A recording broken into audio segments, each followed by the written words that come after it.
Karnataka versus ಕನ್ನಡಿಗ. ನಮಸ್ಕಾರ ಸ್ನೇಹಿತರೆ, top cricketing ಅಪ್ಡೇಟ್ಗೆ ತಮಗೆಲ್ಲರಿಗೂ ಪ್ರೀತಿಯ ಸ್ವಾಗತ. ಇನ್ನು ಯಾರೆಲ್ಲ ನಮ್ಮ ಚಾನಲ್ನ ಸಬ್ಸ್ಕ್ರೈಬ್ ಮಾಡ್ಕೊಂಡಿಲ್ಲ ಬೇಗ ಸಬ್ಸ್ಕ್ರೈಬ್ ಮಾಡ್ಕೊಳ್ಳಿ, ಗಂಟೆನೇ ಹೊಡ್ರಿ ಅಂತ ಹೇಳ್ತಾ ಇದೀಗ ನ್ಯೂಸ್ಗೆ ಹೋಗೋಣ.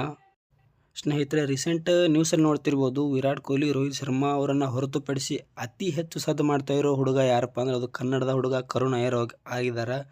ಅವ್ರನ್ನ ಚಾಂಪಿಯನ್ ಟ್ರೋಫಿಗೆ ಸೆಲೆಕ್ಟ್ ಮಾಡ್ಬೇಕಂತೇಳಿ ತುಂಬ ವದಂತಿಗಳು ನಡೆದಿದ್ದಾವೆ. ಅವರಿಗೋಸ್ಕರನೇ ಚಾಂಪಿಯನ್ ಟ್ರೋಫಿ ಸ್ಕ್ವಾಡ್ನ ಇನ್ನೂ ರಿಲೀಸ್ ಮಾಡಿಲ್ಲ, ಅವ್ರನ್ನ ನೋಡಿಕೊಂಡು ಮಾಡಬೇಕಂತ ಹೇಳಿ ವದಂತಿಗಳದಾವು. ನೋಡೋಣ ಏನಾಗುತ್ತೆ ಅಂತ ಹೇಳ್ಕೊಂಡು. ಸ್ನೇಹಿತರೆ, ನಮಗೆ ಗೊತ್ತಿರ್ಬೋದು, ವಿಜಯ್ ಹಜಾರೆ ಟ್ರೋಫಿ ಫೈನಲ್ ಪಂದ್ಯ ನಡೆಯತೈತಿ. ಅದು ಇವತ್ತು ಕೆಲವೇ ಗಂಟೆಗಳು ಉಳಿದಾವು ಅದು ಸ್ಟಾರ್ಟ್ ಆಗೋಕೆ. ಅದು ಎಲ್ಲೆಲ್ಲಿ ಸ್ಟಾರ್ಟ್ ಆಗುತ್ತೆ ಏನು ಅಂತ ಈಗೀಗ ನಾನು ಹೇಳಕ್ಕೆ ಹೊಂಟೀನಿ. ಸ್ನೇಹಿತರೆ, ವಿಜಯ್ ಹಜಾರೆ ಟ್ರೋಫಿ ಸ್ಟಾರ್ಟ್ ಆಗೋದು 1:30ಕ್ಕೆ ಸ್ಟಾರ್ಟ್ ಆಗುತ್ತೆ.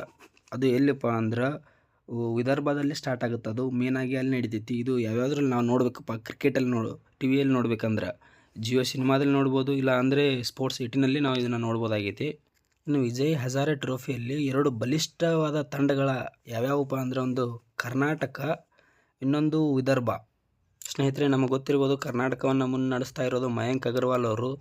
ಇನ್ನು ವಿದರ್ಭವನ್ನು ಮುನ್ನಡೆಸ್ತಿರೋರು ಕನ್ನಡಿಗರೇ ಆದಂತಹ ಕರುಣ್ ನಾಯರ್ ಅವರು ಮುನ್ನಡೆಸ್ಕೊಂಡು ಹೊಂಟಾರ. ಎರಡೂ ಕೂಡ ಒಂದು ಟೂರ್ನಿ ಉದ್ದಕ್ಕೂ ಅಮೋಘ ಪ್ರದರ್ಶನ ನೀಡಿ ಈಗ ಉತ್ತುಂಗಕ್ಕೇರಿ ಫೈನಲ್ ಕೂಡ ಬಂದಿದ್ದಾವೆ ಎರಡೂ ಟೀಮ್ಗಳು.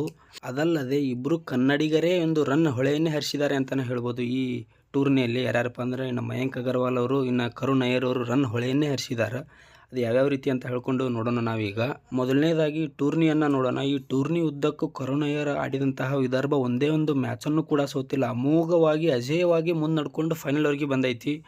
ಇನ್ನು ಕರ್ನಾಟಕ ಮಯಾಂಕ್ ಅಗರ್ವಾಲ್ ಮುನ್ನಡೆಸ್ತಾ ಇರುವಂತಹ ಟೀಮು ಇದು ಒಂದೇ ಒಂದು ಮ್ಯಾಚನ್ನು ಸೋತೈತಿ. ಇದಲ್ಲದೆ ಇನ್ನು ಯಾವುದೂ ಸೋತಿಲ್ಲ. ಇದು ಕೂಡ ಅದೇ ರೀತಿ ಗೆದ್ಕೊಂಡ್ಬಂದು ಫೈನಲನ್ನು ತಲುಪೈತಿ.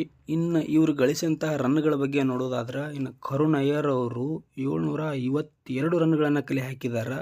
ಇನ್ನು ಮಯಾಂಕ್ ಅಗರ್ವಾಲ್ ಅವರು 619 ರನ್ಗಳನ್ನು ಕಲೆ ಹಾಕಿದ್ದಾರೆ. ಇವರು ಕರುಣ್ ನಾಯರ್ ಅವರು ಪ್ರತಿ ಮ್ಯಾಚನ್ನು ನೋಡುವುದಾದ್ರೆ ಇವರು ಅತಿ ಹೆಚ್ಚು ಬಾರಿನೇ ನಾಟ್ಔಟ್ ಆಗಿ ಉಳಿದಾರೆ. ಇವರು ಒಂದೇ ಒಂದು ಬಾರಿ ಔಟ್ ಆಗಿ ಹೊರ ಉಳಿದಾರೆ, ಒಂದೇ ಸಲ. ಅದನ್ನು ಉಳ್ಕೆದ ಸಲ ಔಟೇ ಆಗಿಲ್ಲ ಇವರು. ಇನ್ನು ಮೊದಲನೇ ಮ್ಯಾಚು ಕರುಣ್ ನಾಯರ್ ಅವರು ಆಡಿದ ಮೊದಲನೇ ಮ್ಯಾಚನ್ನು ನೋಡೋದಾದ್ರೆ ಇವರು 112 ನಾಟ್ಔಟ್.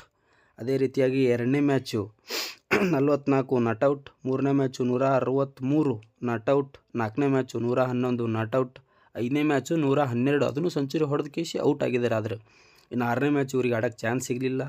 ಇನ್ನು ಏಳನೇ ಮ್ಯಾಚು 122 ಮ್ಯಾಚ್ಗಳು, ಇದು ನಾಟ್ಔಟ್.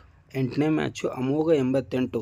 ಇವ್ರನ್ನ ಆಡಿಕೇಸಿ ಫೈನಲ್ನ ತಲುಪಿದ್ದಾರೆ ಕರುಣ್ ನಾಯರ್ ಅವರು. ಇದು ಮೊದಲನೇ ಬಾರಿಗೆ ವಿದರ್ಭ ಇದು ಮೊದಲನೇ ಬಾರಿಗೆ ಫೈನಲ್ನ ತಲುಪೈತಿ. ಇಷ್ಟೆಲ್ಲ ಆಡಿಕೇಸಿ 752 ರನ್ಗಳನ್ನು ಕಲೆ ಹಾಕಿ ಕರುಣ್ ನಾಯರ್ ಅವರು ಈಗ ಫೈನಲ್ನ ತಲುಪಿದ್ದಾರೆ. ಇನ್ನು ಮಯಾಂಕ್ ಅಗರ್ವಾಲ್ ಅವ್ರ ಬಗ್ಗೆ ಬರೋದಾದರೆ, ಮಯಾಂಕ್ ಅಗರ್ವಾಲ್ ಅವರು ಒಂದು ಕರ್ನಾಟಕದ ಒಂದು ಮುತ್ತು ಅಂತಲೇ ಹೇಳ್ಬೋದು. ಕರ್ನಾಟಕ ಅಂತ ಬಂದರೆ ಇವರು ಅತಿ ಹೆಚ್ಚು ರನ್ಗಳನ್ನು ಕಲೆ ಹಾಕಿದ್ರು. ಇವರು ಮೊದಲನೇದಾರು ಆಗಿ ಬರ್ತಾರೆ. ಇವರು ಆಡಿದಂಥ ಟೂರ್ನಿಯಲ್ಲಿ ಇವರು 619 ರನ್ಗಳನ್ನು ಹೊಡೆದಾರೆ. ಅದರಲ್ಲಿ 4 ಸೆಂಚುರಿಗಳನ್ನು ಹೊಡೆದಿದ್ದಾರೆ ಇವರು. ಕರ್ನಾಟಕ ತಂಡ 5ನೇ ಬಾರಿ ಚಾಂಪಿಯನ್ ಆಗುವಂತಹ ಎಲ್ಲ ಲಕ್ಷಣಗಳು ಕಾಣತಾವು. ಇನ್ನು ವಿದರ್ಭ ಮೊದಲನೇ ಬಾರಿಗೆ ಫೈನಲ್ನ ತಲುಪೈತಿ. ನೋಡೋಣ ಏನಾಗುತ್ತೆ ಅಂತ ಹೇಳ್ಕೊಂಡು. ಇನ್ನು ನಾವು ಕರ್ನಾಟಕಕ್ಕೆ ಹಾರೈಸೋಣ, ಗೆದ್ದು ಬರಲಿ ಅಂತ ಹೇಳ್ಕೊಂಡು. ಸ್ನೇಹಿತರೆ, ನಾನು ಮುಂದೆ ಇನ್ನೊಂದು ವಿಡಿಯೋ ಮಾಡ್ತೀನಿ. ಅದರಲ್ಲಿ ಕರ್ನಾಟಕ ಎಷ್ಟು ವಿಜಯ್ ಹಜಾರೆ ಟ್ರೋಫಿಯನ್ನು ಗೆದ್ದೈತಿ, ಯಾವ್ಯಾವ ಮ್ಯಾನ್ ಆಫ್ ದಿ ಮ್ಯಾಚ್ ಆಗಿದ್ದಾರೆ ಏನಂತ ಹೇಳ್ಕೊಂಡು ಮುಂದಿನ ವಿಡಿಯೋದಲ್ಲಿ ತಿಳಿಸ್ತೀನಿ. ಈ ವಿಡಿಯೋ ಇಷ್ಟೇ ಅಂತ ಹೇಳ್ತಾ ಮತ್ತೆ ಸಿಗೋಣ ಸ್ನೇಹಿತರೆ. ಇಲ್ಲಿವರೆಗೂ ವಿಡಿಯೋವನ್ನು ನೋಡಿದಂಥ ಪ್ರತಿಯೊಬ್ಬರಿಗೂ ನನ್ನ ತುಂಬ ಹೃದಯ ಧನ್ಯವಾದಗಳು. ಸ್ನೇಹಿತರೆ, ಒಂದು ರಿಕ್ವೆಸ್ಟು, ಇನ್ನೂ ತುಂಬ ಜನ ನೋಡ್ತಾ ಇದ್ದೀರಾ, ಸಬ್ಸ್ಕ್ರೈಬ್ ಮಾಡ್ಕೊಂಡಿಲ್ಲ, ಸಬ್ಸ್ಕ್ರೈಬ್ ಮಾಡ್ಕೊಳ್ಳಿ. ಅದೇ ರೀತಿ ನಮ್ಮಲ್ಲಿ ಏನಾದರೂ ತಪ್ಪುಗಳಿದ್ದರೆ ಹೇಳಿ ತಿಳಿಸಿ. ಈ ರೀತಿ ನೀವು ಇಲ್ಲಿ ತಪ್ಪು ಮಾಡ್ತಿದ್ದೆ ತಮ್ಮ ಅಂತ ಹೇಳ್ಕೊಂಡು ಹೇಳಿ, ನಾನು ತಿದ್ಕೋತೀನಿ. ಬಟ್ ಸಬ್ಸ್ಕ್ರೈಬ್ ಮಾಡೋದನ್ನು ಮರಿಬೇಡಿ ಸ್ನೇಹಿತರೆ. ಮುಂದೆ ಸಿಗೋಣ ಸ್ನೇಹಿತರೆ.